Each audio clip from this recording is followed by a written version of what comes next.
12th CBSE macro economics के अंदर बेटा भूल के भी ये वाला डिफरेंस एग्जाम में छोड़ के मत जाना। 1 मिनट में इसका आंसर अभी याद करवा रहा हूं मैं तुमको।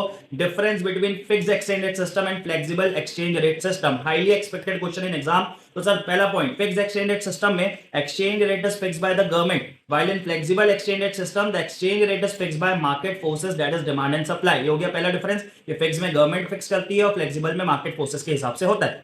सेकंड डिफरेंस है कि गवर्नमेंट अगर फिक्स करती है ना फिक्स एक्सचेंज रेट सिस्टम के अंदर, तो government need to maintain huge foreign exchange reserves, क्योंकि उसको फिक्स रखने के लिए गवर्नमेंट को करेंसी बेचना खरीदना पड़ता है। बट फ्लेक्सिबल में गवर्नमेंट का कोई इंटरवेंशन है ही नहीं, तो वहां पे ह्यूज रिजर्व्स की रिक्वायरमेंट नहीं है, क्योंकि सारा का सारा खेल मार्केट फोर्सेस के हिसाब से होगा।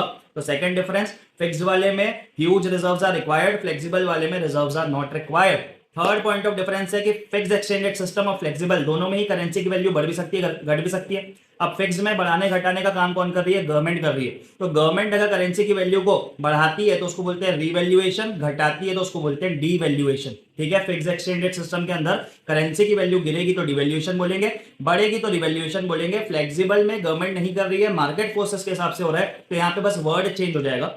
करेंसी की वैल्यू अगर बढ़ती है तो उसको बोलेंगे एप्रिसिएशन, घटती है तो उसको बोलेंगे डेप्रिसिएशन। नाम अलग अलग है बेटा, काम सेम है, कुछ भी अलग डिफरेंस नहीं। तो ये हो गए आपके 3 points of difference between fixed and flexible exchange rate system. बहुत एक्सपेक्टेड क्वेश्चन है एग्जाम के अंदर। ज्यादा से ज्यादा इस सीरीज को अपने फ्रेंड्स के साथ शेयर कीजिए, ताकि अगर ये क्वेश्चन आए तो सारे दोस्तों को बनना चाहिए। अच्छे से पढ़ाई कीजिए। All the best.